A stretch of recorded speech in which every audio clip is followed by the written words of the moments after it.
Okay, everyone, welcome back to the Divine Romance Podcast. I am here with my beautiful colleague, Kristy Scher. It's Scher, right? Is that right? It Sure. Okay. is. Should have asked you that beforehand, but yeah, Kristy Scher. And yeah, I have just been following Kristy for really like a number of years now, but really, I feel like over the last couple of months, your content has really been popping out to me we were chatting a little bit before I hit record, just in the sea of relationship content that can sometimes feel a little bit tired or a little bit trite or a little bit generic or maybe even just disembodied. Like one of the things that has really um, impressed me or like struck me about your work is like the depth of the transmission and the nuance and the embodiment of it. And like I just feel that like this is a woman who has a lot of relational wisdom and who has been through such a journey of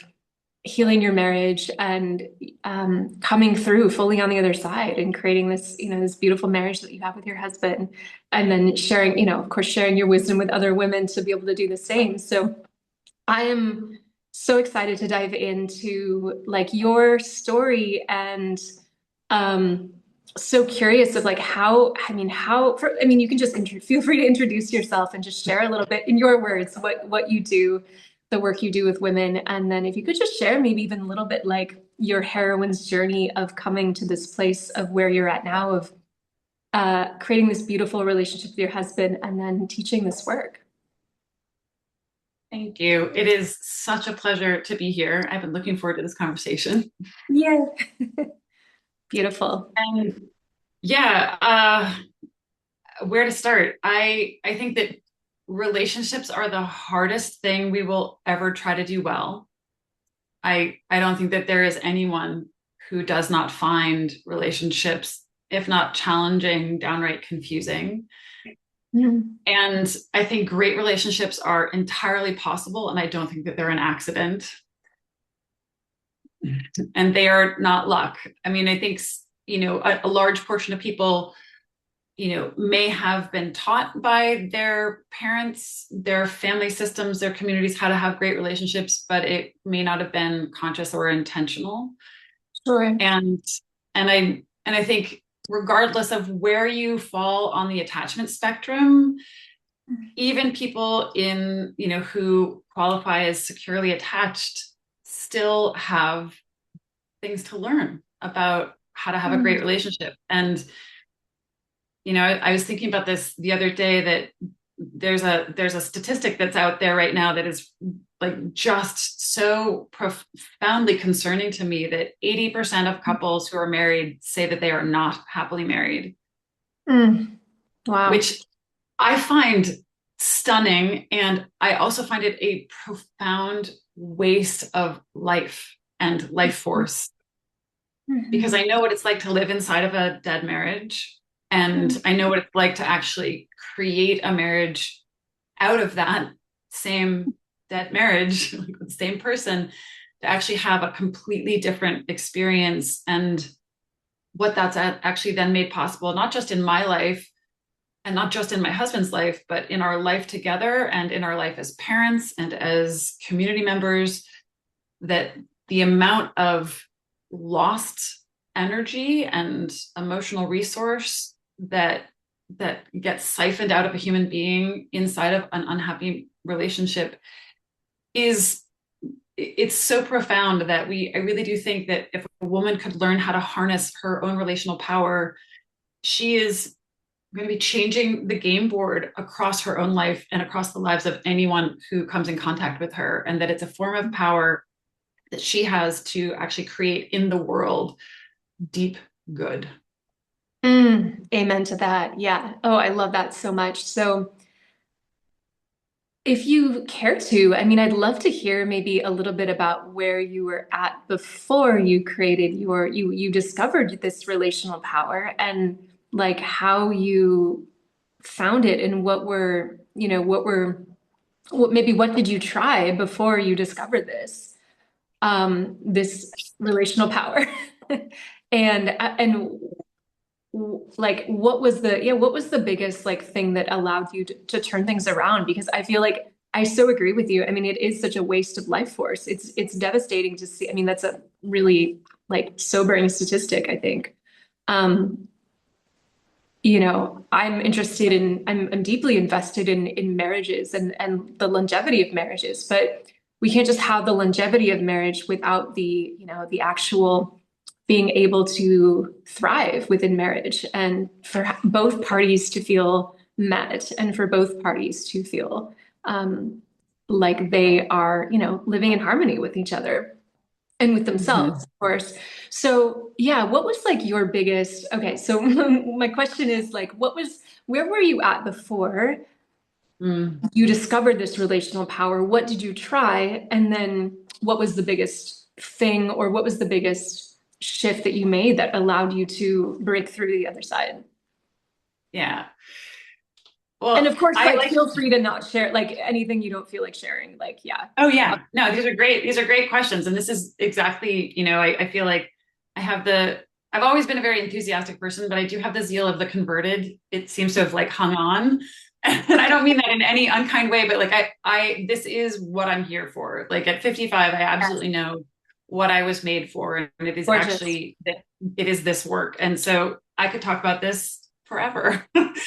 Um, Great. but I do want to say, for me, and what I observe in the women that I work with, it really is a dance of 1,000 tiny pivots to Mhm. change a marriage.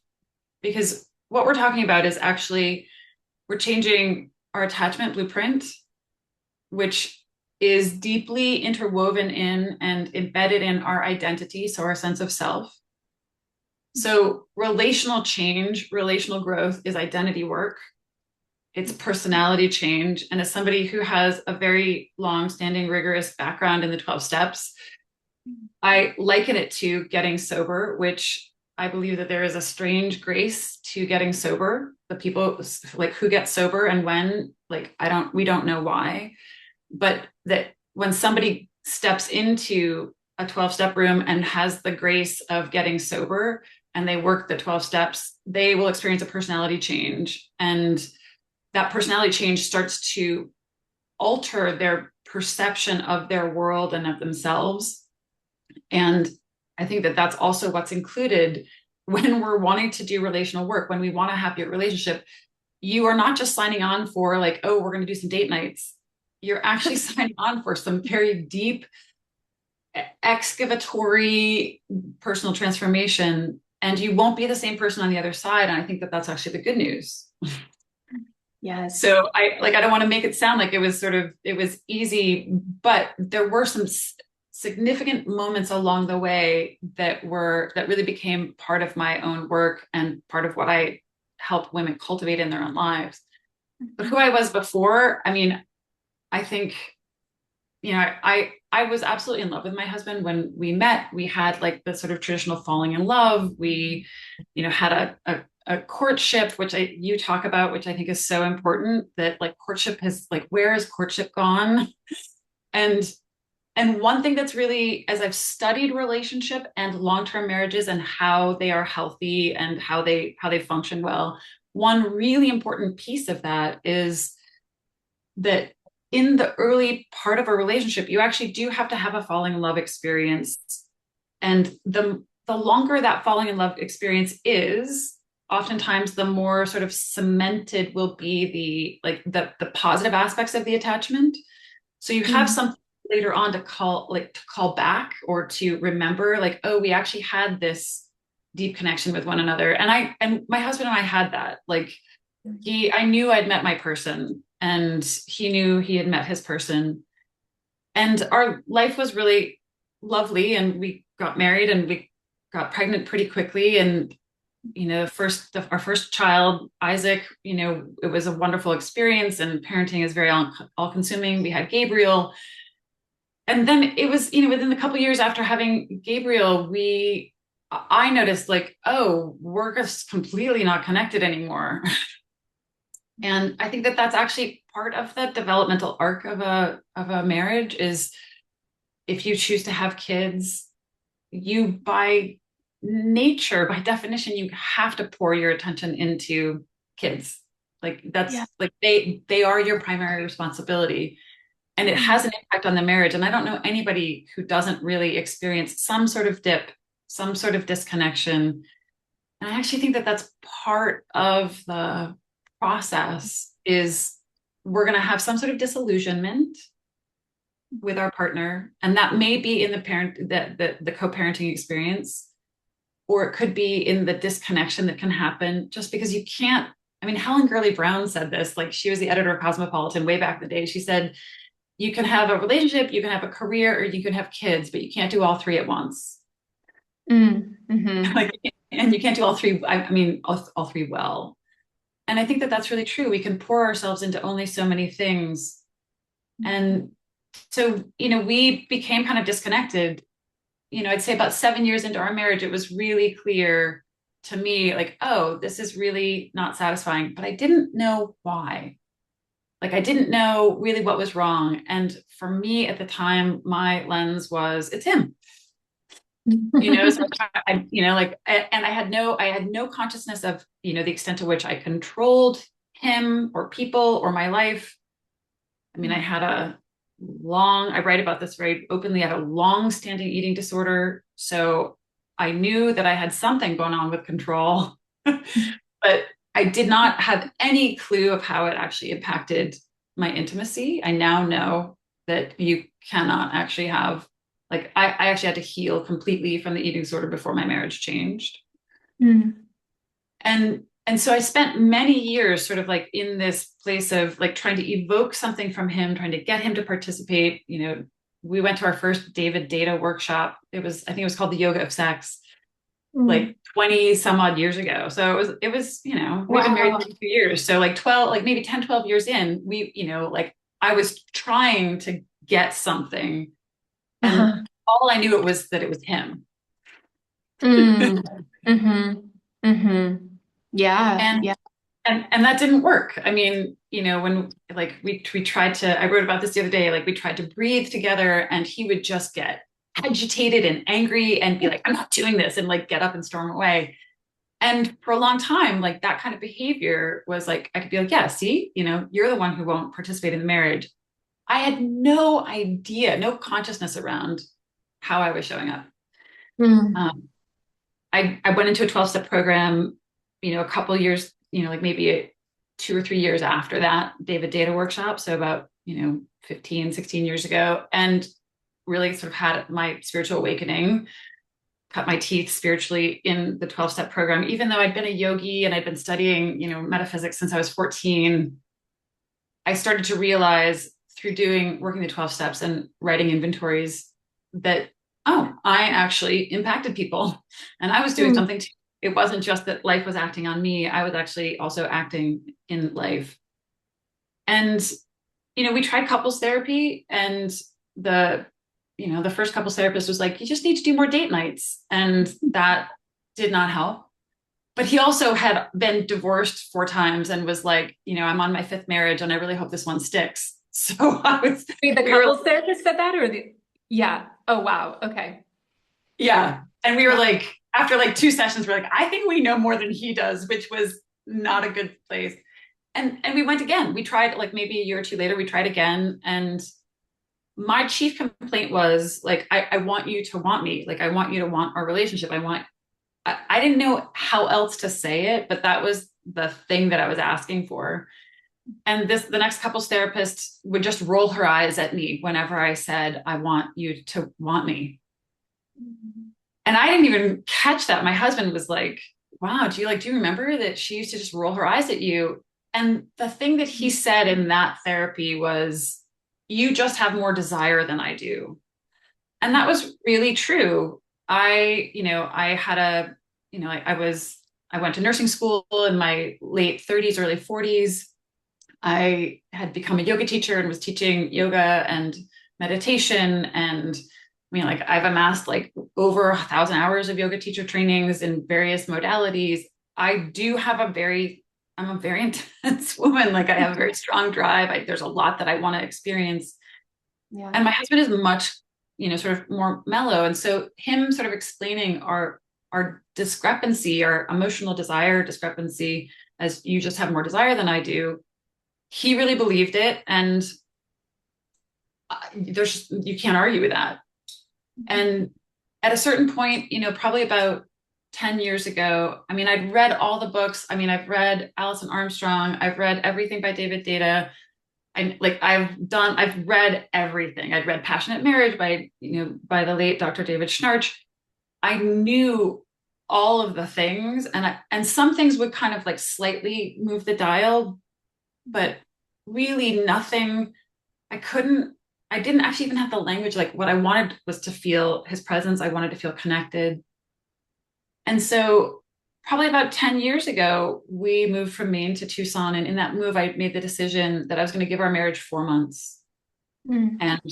And we'd already talked about divorce a couple of years before. And we'd sort of said, well, like, if we ever get divorced, we will do it, like, we'll do it as friends. Like, we will not have a contentious divorce. But even that didn't seem to wake him up. My husband was really super emotionally disconnected, and we both grew up in really, really dysfunctional families, and really didn't know that we had a whole lot of adaptations that were keeping us from not just connecting with one another, but actually being rooted in ourselves. Mm. So about 10 years ago, I gave us 4 months. I didn't tell him that. And there was an intimacy workshop that I said, would you be willing to go to this? And he said, sure. Like, we were kind of in this phase of, we just moved. We had one kid in college, one kid who was almost graduated and kind of mentally not there.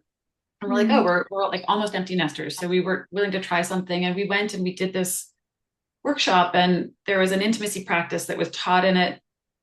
And really, it was an experience of being able to feel yourself while being in contact with somebody else. And I just found myself just full of like anger at my husband. Like, I was like, the more conscious I became, the more I was conscious of being just enraged and resentful, angry and resentful. And so at this workshop, there was a break and everybody was leaving and going out to get something to drink. And one guy, I just kind of hung back, and this one guy came and sat down next to me, and he was like, very curiously, like, how's it going?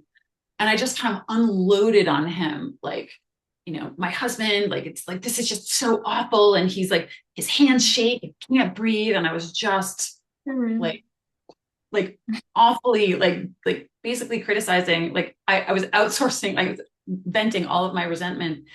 And I will never forget this man, because this was one of the big pivots. Is he just looked at me with such compassion, and he said, has it ever occurred to you that your husband is terrified of getting it wrong with you?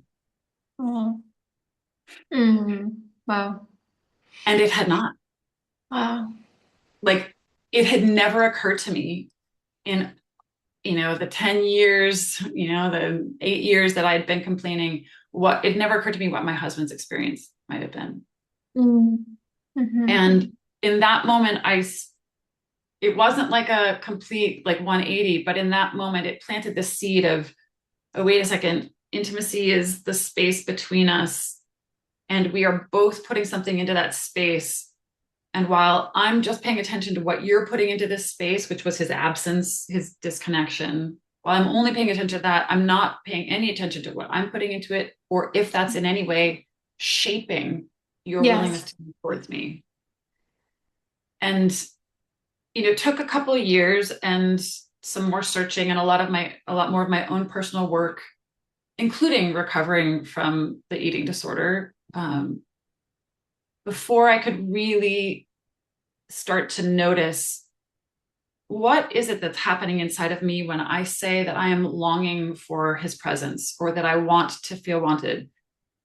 All I was doing is looking at him and seeing what he was doing and measuring it and assessing it and complaining about it. But I never really wondered, what is the experience that I'm wanting, and what's happening inside of me around it. And so, our marriage shifted a little bit after that, like the intimacy workshop and practice that we did for a couple of years. It shifted a little bit, but didn't change the fundamental. Like I was essentially carrying the connection. I did all of the work. If I took my attention off of our relationship, we'd have no connection. Mm.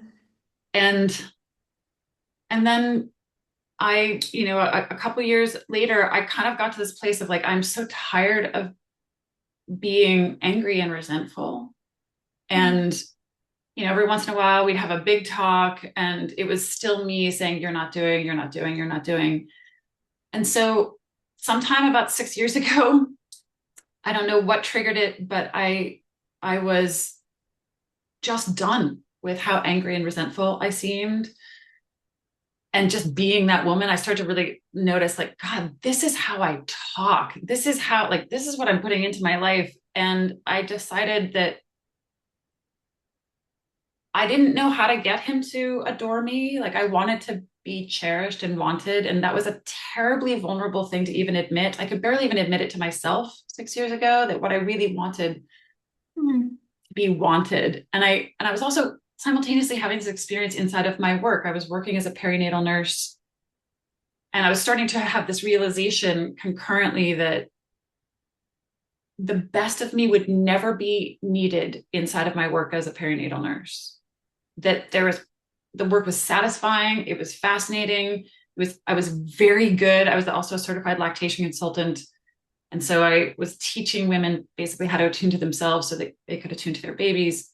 And I was great. Like doctors referred me all the time to to their colleagues who were having babies. I was really good at it, but some part of me knew the best of me will never be needed here.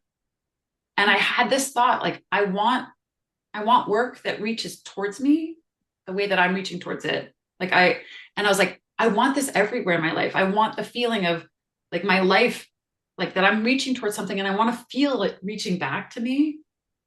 I wanted that in my marriage. I wanted that in the work that I was doing. And rather than sitting in the complaint, I just said, okay, who would I have to be in order to be an adored woman? Like adored is the word for me. Like who would I have to be in order to be a woman who was wanted by the man she desired? What a powerful question. Like, yeah. Whew. Yeah. And Yeah. so I was like, okay, I'm gonna Rilke it. I'm gonna live that question. And so I just made this decision and I didn't tell my husband, but I made this decision that I would just live that question. I would just keep showing up like, in the morning when we said hello, when he gave me, and I've talked about this elsewhere, like when he gave me this kind of chaste, dry peck of a kiss, how would a woman who feels adored by a man respond to that? Like, what would I feel? What would I notice? What would I pay attention to? What would I give him back in that moment? Because I was like, if I can't figure out how to get this man to adore me, which is what I was trying to do, I was going to practice being a woman who could be adored by a man with him. Because it was, like there's nothing to lose, number one. And number two, he is the kindest, most integrous human being I've ever known. He was not going to make fun of me, but I was terrified of actually letting him truly see my desire. So I was like, can I actually start to be visible in my wanting, which was really, really freaking edgy. And so I started to do that. And like suddenly we're having a lot of sex. And he's telling me like that he desires me. And suddenly he's like telling me that my house looks really good. And he's saying things like, you're so adorable. And I'd be like, I've never used, like neither of us have ever used the word adorable, but he started saying things like, you're so adorable. He'd be like looking at me in the kitchen. He'd be like, you're so adorable. Wow. Like, who are you? I mean, it was like, I was like, okay, I did not tell you I was doing anything. But he just like, literally, I watched him one day in the kitchen. I was talking about something and he had his arms by his sides and I could tell he was actually like trying to stand there and just breathe. He was like being present. And I was like, he's doing something right now. And I don't know what it is. And so I just kind of went with it because I was like, I'm not jinxing this. Like, this is the most fun we've had in, 20 some odd years by now.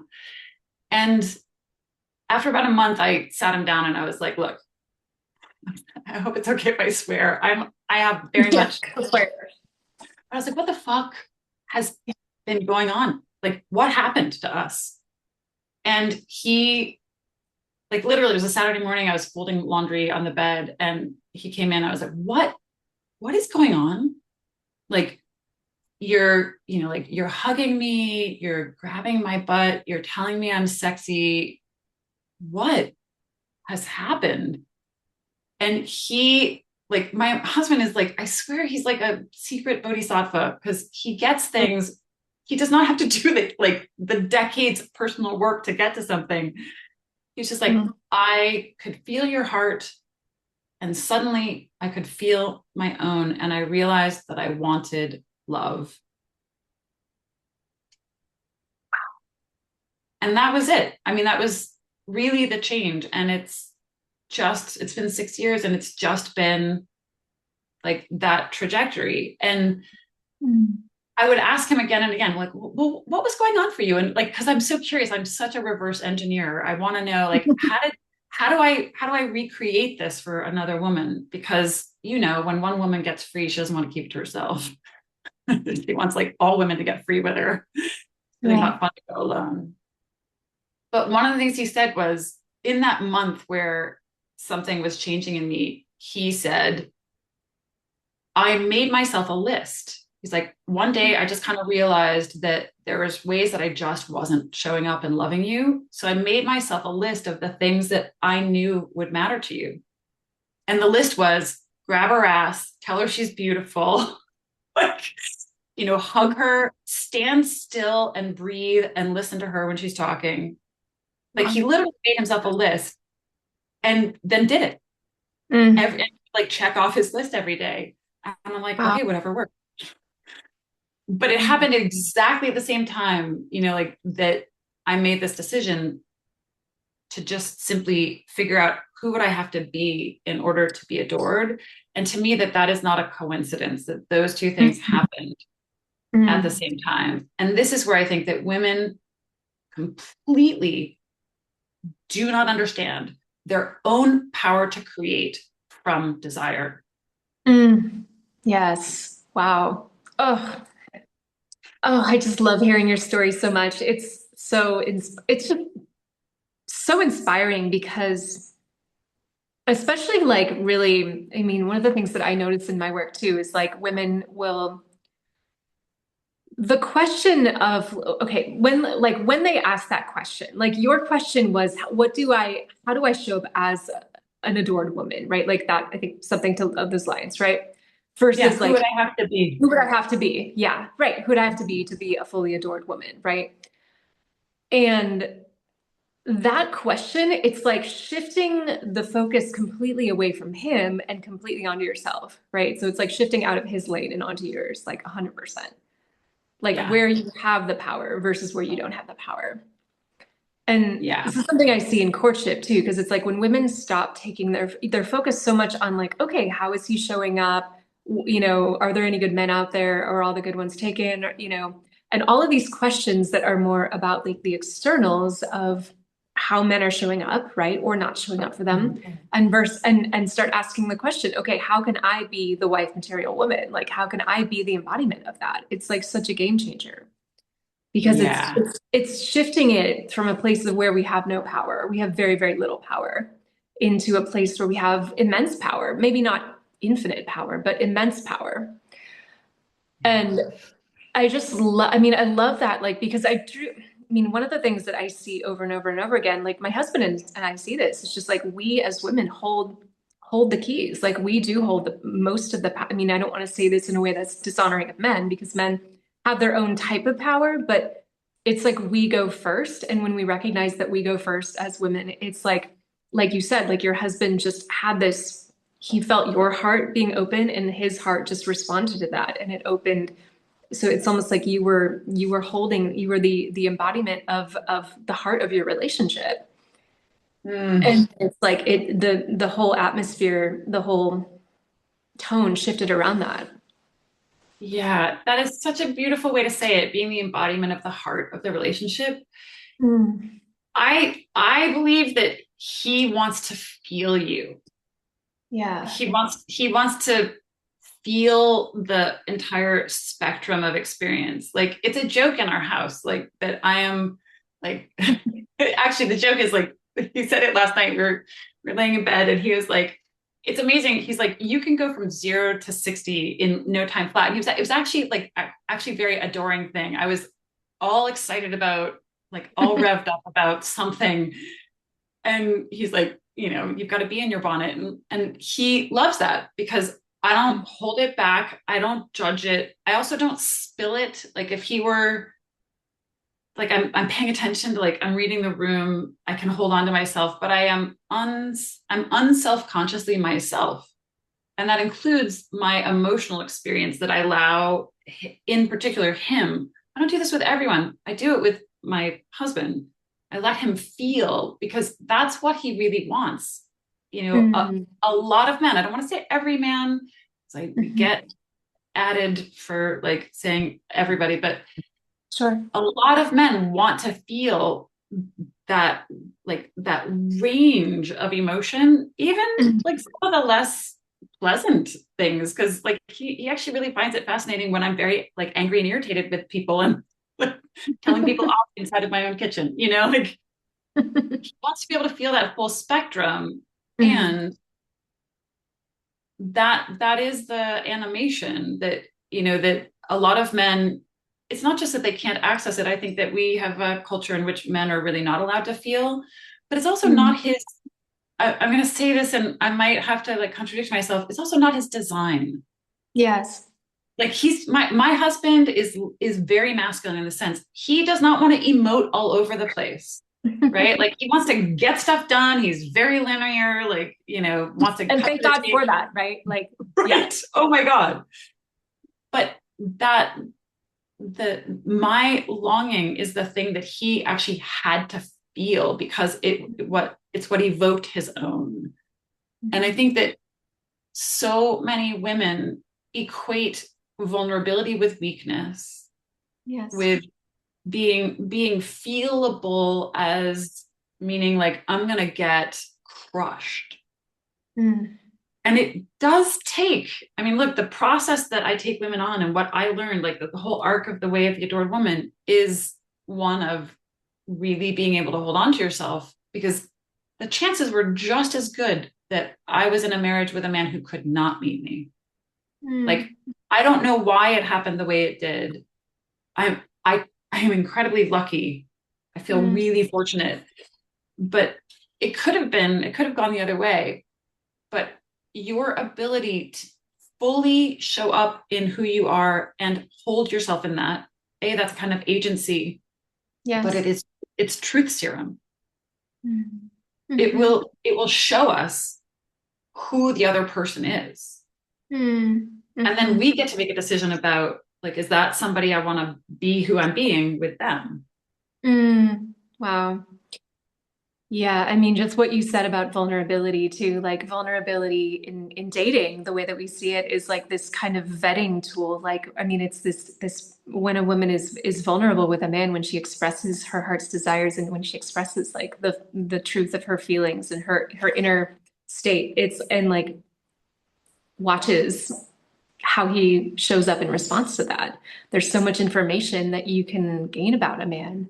Um, and Yeah. and yet, like, I do feel like in the context of a marriage, when you do have this foundation, like you guys had a beautiful courtship, you had a beautiful beginning to your relationship. So there was that like that blueprint was there, but then there was all these other things that kind of disconnected you guys. So do you feel like with like what do you think in like the percentage of relationships? And maybe it's hard to gauge that, but do you feel like if you're with a basically good man, and things are good at the beginning and that foundation is there, that blueprint is there, that memory, that like deep, you know, cellular memory of like, oh wow, this was good at one point. We just lost that, right?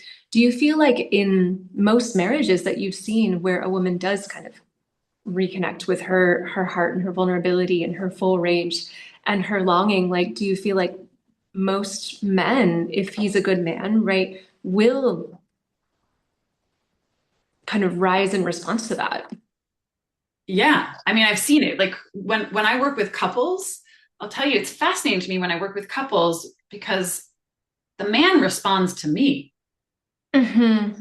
Yes. Like, like Yes. I can see a man responding to me, and I don't mean responding like sexually or like, like in terms of intimacy. Like I Right. can see how he shows up actually more in himself.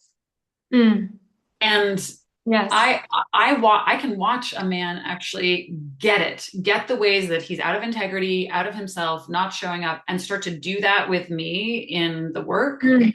Wow. That she's like, oh, like I didn't know that that was in there. And Yeah. I really like I use this qualifier a lot because not all men and not all men are really willing or able to wake up emotionally. But I do believe that most men are fundamentally good men, just like most women are fundamentally, I think most humans are fundamentally good people. Mm-hmm.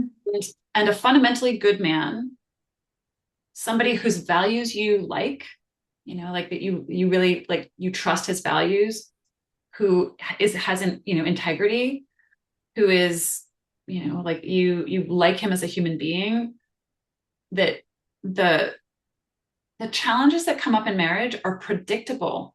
Like Mm-hmm. that courtship is actually, this is where it really helps to understand like the developmental psychology of marriage, and that it's very similar. Um, and this is from the work of doctors Ellen Bader and Pete Pearson. But there is a developmental psychology to relationships, to long-term committed relationships, that's very similar to developmental psychology of childhood, which is Mm. that period of like honeymoon or bliss or like that sort of merging is actually what helps us to get a sort of cemented attachment. And there has to come, we can't exist in that state. Everybody thinks, oh, we need to get back to that, like that divine bliss, that union, that sacred Mm-hmm. union that we had. But the thing is, that early period is, first of all, it's mostly projection. Like we're projecting our Mm. best qualities on this other person and we're attracted to them. And there is a sort of not truly seeing who this person is that happens over time, that we start to know one another more deeply, and that there will be a disillusionment that occurs that sort of Mm-hmm. pops that sort of like we are one kind of experience, which is a very meaningful and necessary part of a relationship. But that disillusionment is usually when the real work of marriage begins, and our Mm. own attachment blueprints are getting activated. And Mm-hmm. we are guaranteed to marry our unfinished childhood business. That's Harville Hendricks. And Yes. that's actually, to me, that's the sacred contract, is Mm. that I love that. we made it into the actual work of becoming more human with somebody. Mm. And it is Wow. not fun. It's not enjoyable, because what you're now encountering is who you thought you had to be, who you learned you had to be inside of your family of origin, where you might have actually not had your needs met with presence Mm-hmm. and contact. You might not have had safety. You might not have actually had the sense that I'm okay and the world is okay. But inside a marriage with somebody who's a fundamentally good human being, we have the chance to rewrite, to actually repair our attachment blueprint, and not only repair it, but then start to make that like actually how we then relate in life. That's why I think that the potential for marriage to move us out of really like being a child Yeah. emotionally on Yes. many levels, and into emotional maturity. Like nothing, I don't think that anything else can do that like marriage can, in part Yeah. because, and I don't mean like the state sanctioned relationship, but a committed Mm. relationship that is difficult to dissolve, Yes. because Yes. so few things will make us do that work. Yes. Oh my gosh, you're speaking my language. I love it so much. Yeah. Oh my gosh, Kristy, it's so good. I mean, I feel like I talk about marriage. One of the things that I noticed about my marriage, and one of the things that I actually did this teaching yesterday in somebody's group coaching call, but like one of the things in my marriage, and one of the things I noticed universally about marriage is that like they really are an initiation. It's like we talk about the initiation of maiden to mother to crone, right? But one of the things that I feel like we miss as a culture is this marriage of maiden to wife and like the death and descent and like complete disillusion of our ego that is involved within that and like the complete oh my gosh like confrontation with all of our patterns and all of the yes, all of our trauma and wounding from childhood, 100% all of our attachment stuff, and then just all of our like our I mean, I didn't realize honestly like how selfish I was in as a person, right? Until I got married and I was like, wow, I have so many patterns of entitlement. I have so many patterns of blame and projection and not like yeah, and then learning to come on the other side of that, learning to heal that first with ourselves, right? And then in our relationship with our beloveds, it's like it's such a beautiful, difficult, but like death and resurrection process. Hmm. Yeah, I mean, I use the myth of Inanna as the mythical framework for the way of the adored woman, in large part Mm. because if we look at a myth like we would a dream, where each character and each part is actually a representation of ourselves, Inanna's descent into the underworld where she meets her sister, like all of that is her meeting parts of herself. And Mhm. her descent requires that she takes off like the garb of being a priestess. So the crown, the jewels, the breastplate, the robes, and that she end up really being denuded of all of the identity that she had carried in the top side, the living world, the world of the living.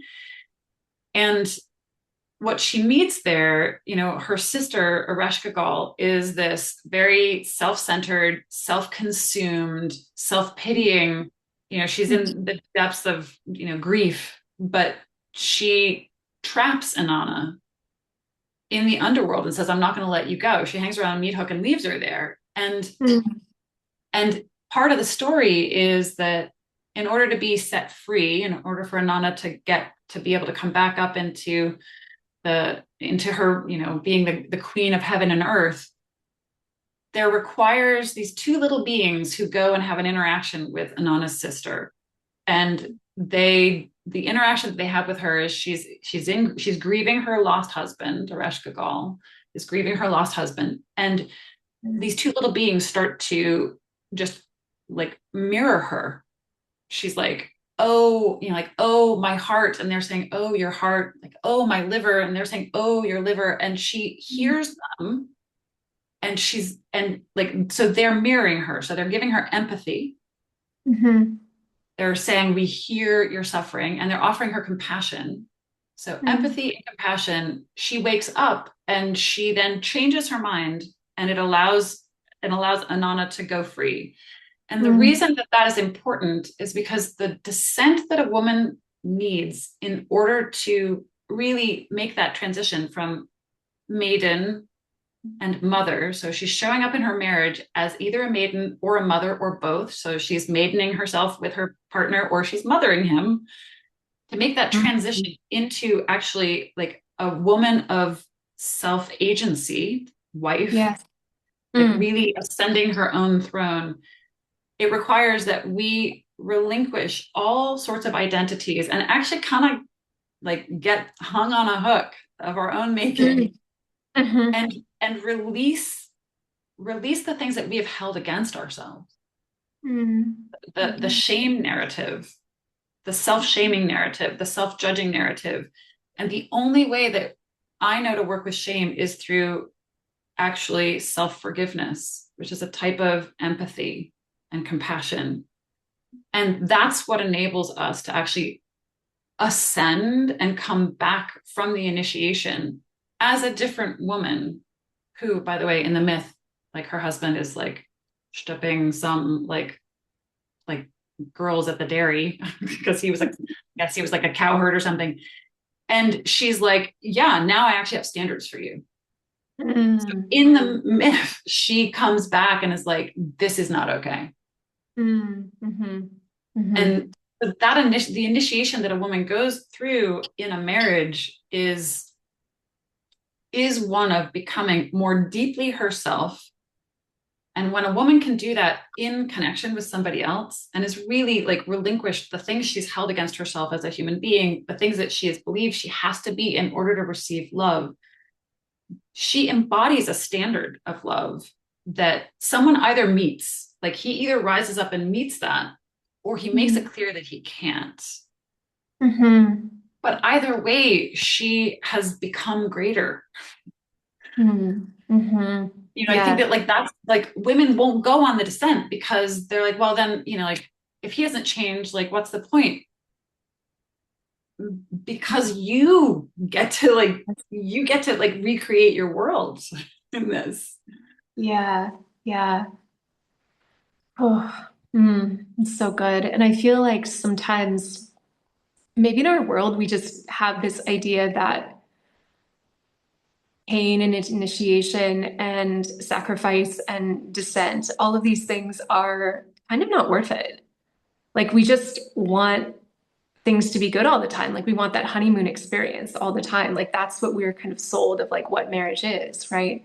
We have this very like Yeah. fantasy Disney based idea about marriage. And then when you realize that it's not all that, you realize that it is this deep descent and initiation, and it like does require this complete death of your old self and this capacity for self-forgiveness and this capacity to really look at the way that your patterns are being brought up in the relationship and then like take full responsibility for those, ideally within relationship with like a higher power or God or what, however you relate to that spirit. But being able to like actually take full responsibility for those patterns and then rise on the other side. It's not a pretty experience. And I think for some people it's just like, it's much easier for me to just exit stage left and get a divorce. Yeah, And it's heartbreaking it's to me because too, like women are not taught that we actually have relational power either. We're not taught that we have this yeah. that the feminine really does create the atmosphere of the relationship and like she really does go first. And when we learn that, it's like we can let him off the hook and we can take Yeah. him not let and I know this might not sound exactly right. Like you do want to embody that standard, right? But we can also take our talons out of his like whatever he's doing. Yeah. I mean, I think that a couple of the things that confound this for women are, I mean, look, it is undeniable that we have lived inside of, I mean, I don't necessarily think there's anything wrong with patriarchy if we actually understand what patriarchy is, which is just the head of a family being a man. Yeah, sure. But in terms of how patriarchy has been employed and Yes. conducted, and I mean, so I don't want to deny that. But Hmm. I think there have been, centuries of women being, of not being empowered, of actually having real oppression. And Hmm. I think we're just, like I'm a child of the 70s. I was born in 1970, so I'm like, I came of age in like second and third wave feminism. And the whole narrative of like a woman needs a man like a fish needs a bicycle, like we Yeah. like I had a single mother who was like, never rely on a man, you should become a lawyer so that you can support yourself, and don't trust a man for anything, don't need a man for anything. And it was true. Like I had a father who made a lot of money and never paid anything child support and really Mhm. never showed up. So like my mother wasn't necessarily wrong in her experience. But I think that there are all these messages from culture and society and where we are just historically that women Mhm. are tired. Women have been doing a lot. I think that women do carry more relationally than men do. And when we add that to having been in a culture where we've carried more, but also had less, like, we still earn less than men Mhm. do, like that, those are realities. Um, we still physically are not you know, like I'm not safe in some places, and you know, men aren't safe either in a lot of places either. But the things that I hear women say are essentially like, I'm tired of doing all the work, Yes. because the frame is still that it's for him, that, and Yes, it's right. actually something I had to get over in my marriage. I had to let go in order to have my marriage change. I had to let go of the, if I do this, if I let myself be vulnerable, if I let myself be feelable, like this was a real phase where I had to actually, I could feel the anger coming up. Like I had to do this. I'm the one who did this for us. I'm the one who, like, I had to let that go, because like, if I wanted it, Hmm. also be resentful about it. Hmm. Like, yeah, you know, there are things that my husband has done throughout our marriage that I never did, you know, like he's had a job every single day, every single year of our married life. And I have not, you know, I had kids at different times. I stopped working at different times, but he's been like consistent, like clockwork in a lot of ways that I didn't have to be because he was. Right. Yeah. And I think that this idea that it's unfair that I do all of the emotional work. I don't think I do all the emotional work, but I do set the tone. And I am the one who, like, I have the vision for something. And Mhm. I've learned to stop asking him to have the vision. Mm. You know, like I've learned to stop asking him to be like me. Mm. Now I just make requests. Like, I mean, it used to be that I would ask him to do something like, you know, would you look into like what's happening this weekend? But now I just will say like, oh, I really want to know what some volunteer opportunities are locally. And I get an email from him 2 days later. Here are all the volunteer opportunities in town. I mean, like he learned because I actually rewarded him Mm. emotionally with my warmth, with my positive, like unconditional positive regard, Mm. that his efforts would be useful. His efforts would be valued. And Yeah. I think that there is an emotional maturity thing of like, if I want this, I'm actually going to have to take action for it. I can't, I can wait for somebody to do it, but it won't happen. Mm. Yeah. Yeah, I mean, I love that you brought up the piece around women feeling like they have to do the work and like feeling the burden of that or feeling the like, oh, really? Like I have to be the one who carry the weight here. I have to be the one to, if the relationship works out, it's got to be on me. I said that to years for my husband. Like I was like, oh, it's always on me, right? Um, and how would you like, how would you advise a woman who is in that space, right? Like she feels the burden or she feels the over the un what might feel like the unfairly balanced like or over unbalanced like burden of holding the relationship together or being the one who always does the work because I hear this too from women like why do I always have to be that person like how could she shift out of that mentality of feeling like overly burdened into a place of finding her true power. Yeah, that's such a great question. And I think it's fairly nuanced. I'm going to use a couple examples, but the first thing is to keep bringing her attention back to what is it that she wants and what does she value. Like when I ask the question of who would I need to be in order to be a woman who is adored by a man she desires, Mm. I'm actually also talking about like what are my values? Mhm. Like one of the reclamations for me was to say, I'm no longer going to keep using this, like you just have more desire than I do, as something as a statement about me. Mhm. Right. Like as a statement about like there's something wrong with me, like that I want too much. Yeah. I'm not going to use that against myself anymore.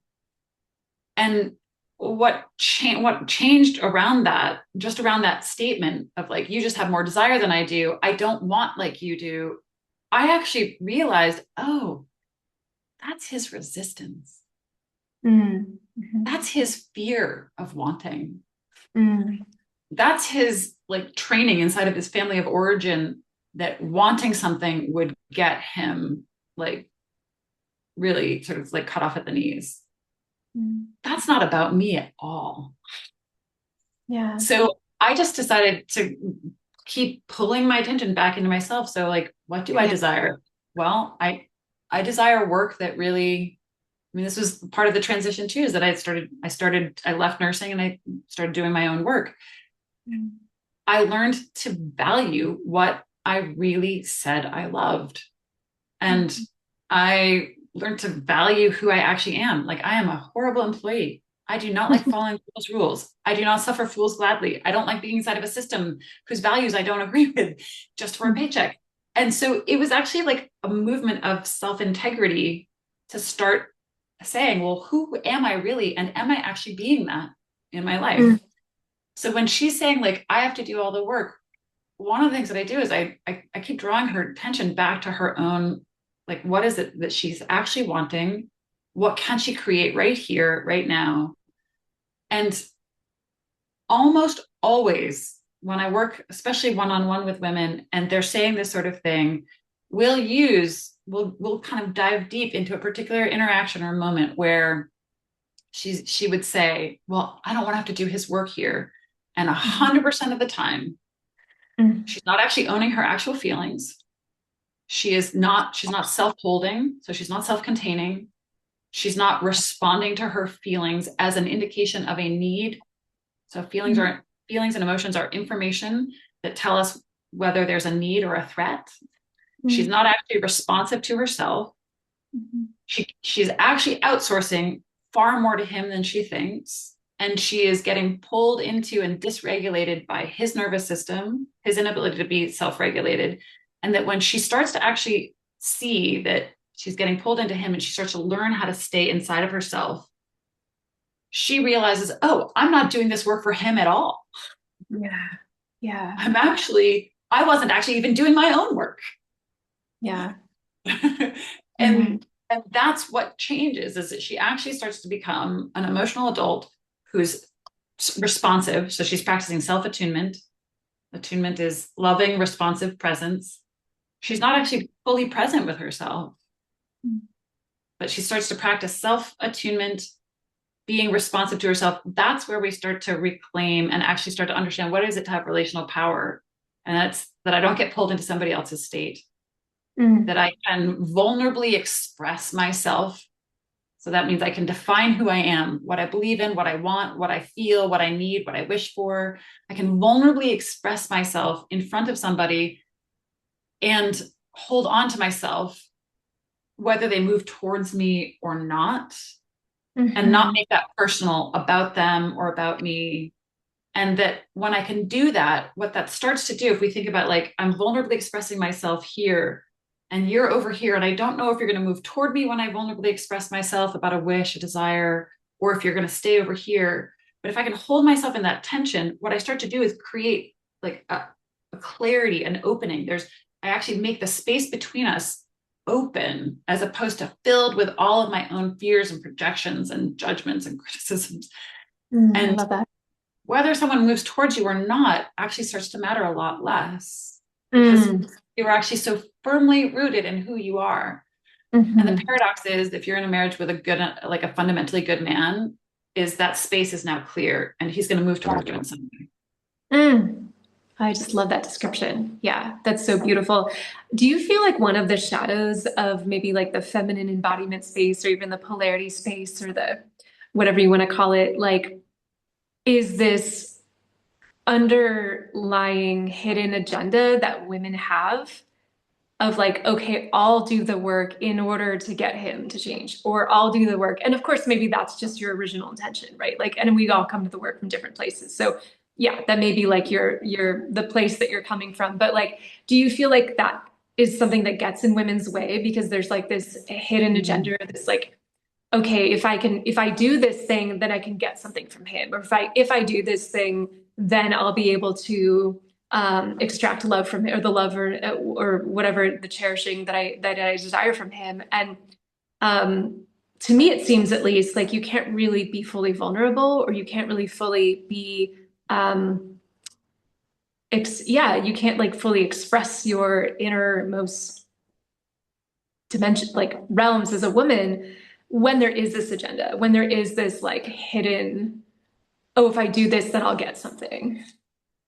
Yeah, that's such an important piece that you're pointing out. And I think vulnerability is really misunderstood. Essential to vulnerability is the ability to tolerate uncertainty. Mm. Yeah. Wow. We don't know if this person is going to move towards us. And Yeah. and if there is any agenda to it, like that I want you to love me, I want to get something from you, that's feelable, right? Our love then is coming with hooks. And Yeah. and look, I think fundamentally we all want love. We all Yeah. want belonging. We all want to feel like we matter. And Mhm. we do need to receive that from the outside. Like, but that actually, for it to actually penetrate, for like that love, adoration, sweetness, like for all, like the you matter, for that to actually have someplace to land, that has to already be in us. Yeah. It's Yeah.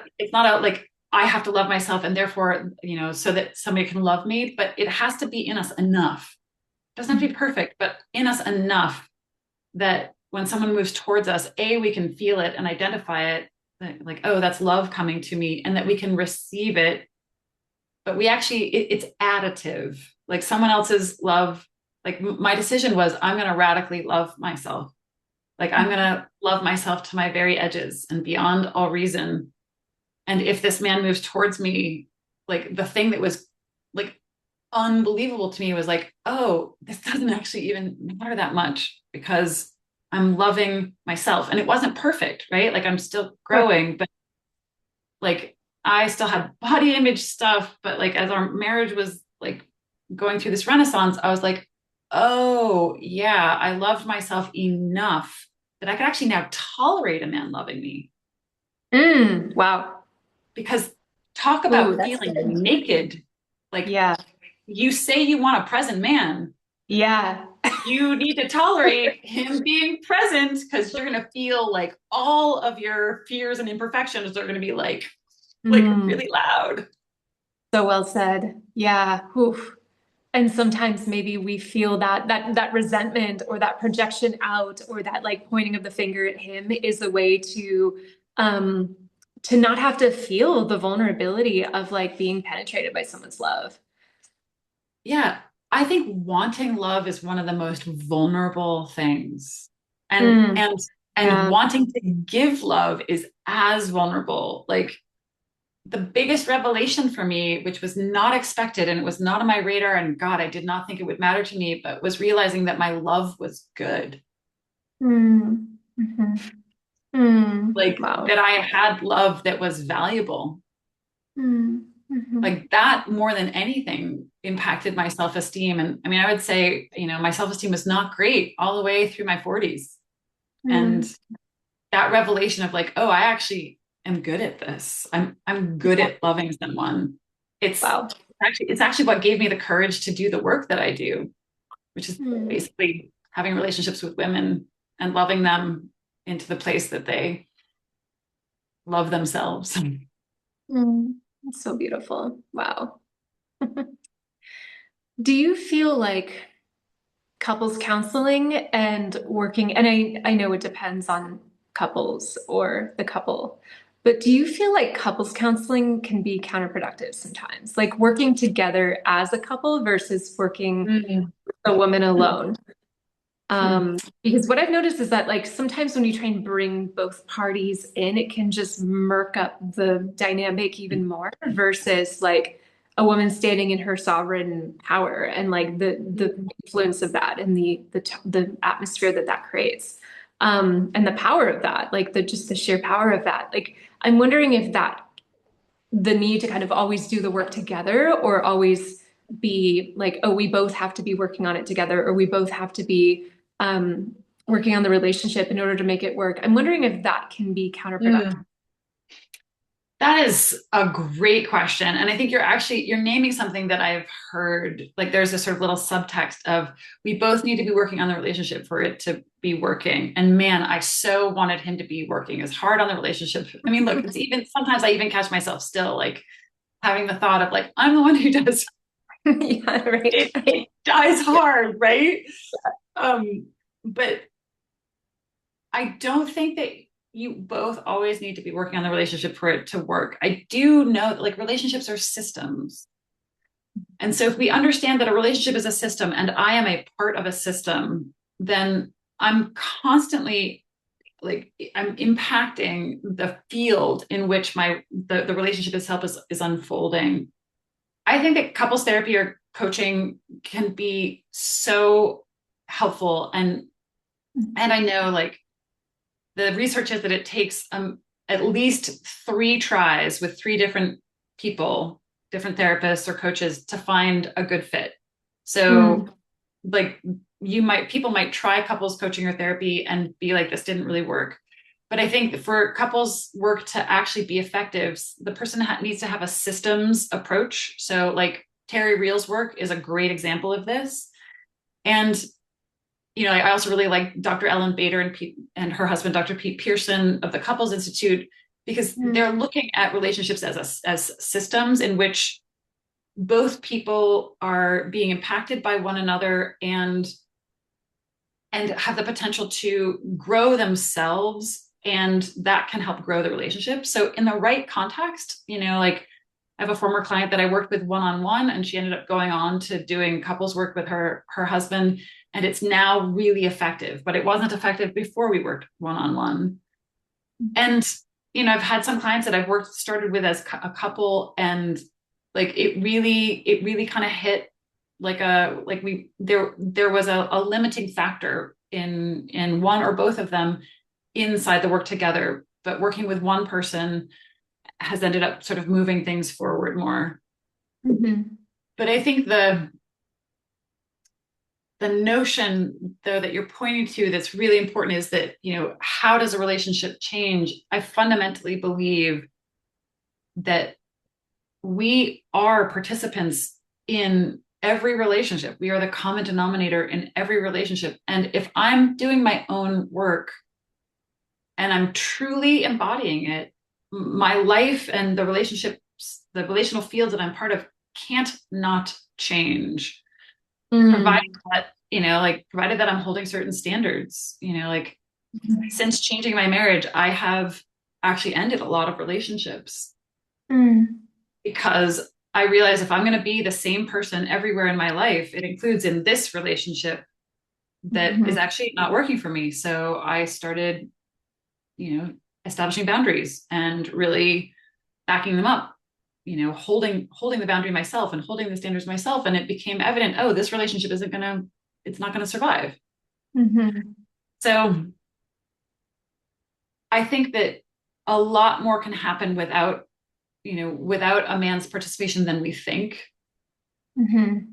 And at some point, if she's truly changing and he's not moving, that's information. Yeah. Yeah. Yeah. But the like big but is you actually really have to be doing something differently. Like, Yeah. You and can't that just be means doing lip service to it, right? Like you really have to, yeah. like I was It's all- way outside of my comfort zone inside of my marriage when I asked myself the question, who would I have to be? I was way out of my comfort zone. And I was like, um, I'm gonna do it differently. And it was not comfortable. So if you're comfortable while you're making changes, you're probably not making changes. yeah. Yeah. Yeah. Oh, so good. Kristy, I could talk about this forever, like truly. It's like so fascinating to me. And yeah, there's so much like richness and beauty in this conversation. I'm wondering if there's anything else like a piece of wisdom or maybe for the woman who has been going through the motions in her marriage and there's just a ton of built up resentment and like she feels like at her wit's end with how things have been going and like what would be like something that you would share to her that would just maybe give her just that little glimmer of hope or something, little thing that she can just begin to practice to begin to move things because yeah, Rome isn't built in a day, right? Like it is a series of many, many micro shifts, as you've so beautifully said. Like what would you say would be maybe the first step in pivoting things in a different direction and beginning to understand her own relational power again? Like wake up to that fact. Yeah, that's a beautiful question. One of the things that I teach is that your need is holy, that Mm. your need is sacred. It is the invocation to love. Mhm. And I don't just mean like, oh, you should validate your own needs and wishes, because I think a lot of times we can do that from an intellectual place. But I mean, so the exercise that I offer is, can you start to listen to yourself in a much deeper way? Like, listen to the things that you say all the time. And I'm going to give you an example of this so that women can understand what I mean. There is a relationship in my life where I would have experiences with this person, and it would be really hurtful and painful, and it was a repetitive cycle. And I would hear myself often say, who does that about their behavior? Mm. I would hear Mhm. myself and I'd be like, who does that? And I would say to my husband, like, who does that? Like this behavior, like, because I was so hurt and so like continually disappointed in their unkindness towards me. And one day I heard myself saying it again.